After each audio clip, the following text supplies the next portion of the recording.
अस्सलाम वालेकुम viewers, welcome to my YouTube channel. उम्मीद करता हूँ सब खैरियत से होंगे। आप डकार लेना चाह रहे होते हैं तो मुंह में गैर हज़म शुदा खाना या मैदे का पानी मुंह में आ जाता है और कभी खाना खाने के बाद सीने में जलन शुरू हो जाती है।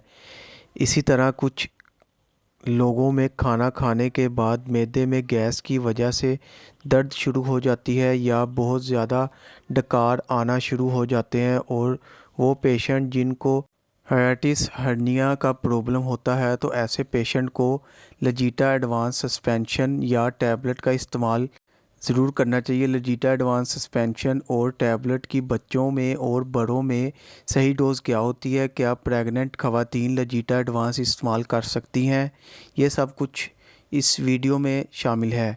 लजीटा एडवांस सस्पेंशन या टैबलेट की कंपोजिशन में शामिल है सोडियम एल्जीनेट 1 ग्राम, पोटाशियम बाइकार्बोनेट 200 mg।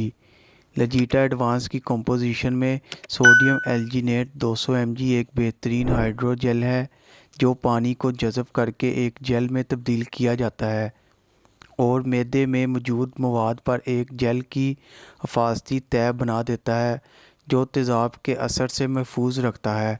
इसी तरह पोटाशियम कार्बोनेट 200 mg तेज़ाबियत को कम कर देता है। लजीटा एडवांस सिरप और टैबलेट एक शुगर फ्री प्रोडक्ट है, इसलिए शुगर पेशेंट बिना किसी टेंशन के इसको इस्तेमाल कर सकते हैं। लजीटा एडवांस सिरप और टैबलेट प्रेग्नेंट ख़वातीन भी इस्तेमाल कर सकती हैं। बच्चों में 6 से 12 साल के दरमियान के बच्चे लजीटा एडवांस टैबलेट की डोज़ एक टैबलेट होगी, रात को खाना खाने के बाद चिबा के खाएं और बड़ों में 2 टैबलेट रात को खाना खाने के बाद चिबा कर खाएं। लजीटा एडवांस सस्पेंशन की बच्चों में 2 से 12 साल हो 1 टीस्पून रात को खाना खाने के बाद और बड़ों में 2 टीस्पून खाना खाने के बाद रात को इस्तेमाल कर सकते हैं। वीडियो अच्छी लगे तो लाइक करें, शेयर करें और चैनल को सब्सक्राइब करें। बेल आइकॉन पर प्रेस ज़रूर कीजिएगा ताकि नई आने वाली वीडियो आप तक बआसानी पहुंच सके। शुक्रिया। अल्लाह हाफिज़।